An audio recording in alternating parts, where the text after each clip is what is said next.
Mas quando você não crê no plano, você entra em desespero, você faz besteiras. Mas sabe por que você faz besteiras? Porque você não crê no plano de Deus, porque você não está entendendo o que você está vivendo. E dentro do plano de Deus tem momentos que você nem ninguém entende nada, só Deus está entendendo tudo, porque o plano é dele.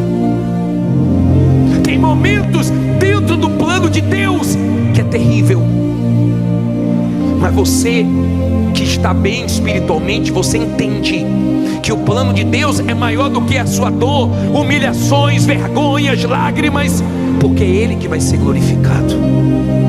O plano de Deus não é pequeno. Se tem plano de Deus, é grande, mas ele começa com lágrimas, ele começa com traições, ele começa com decepções, ele começa com pessoas zombando, ele começa com pessoas torcendo contra.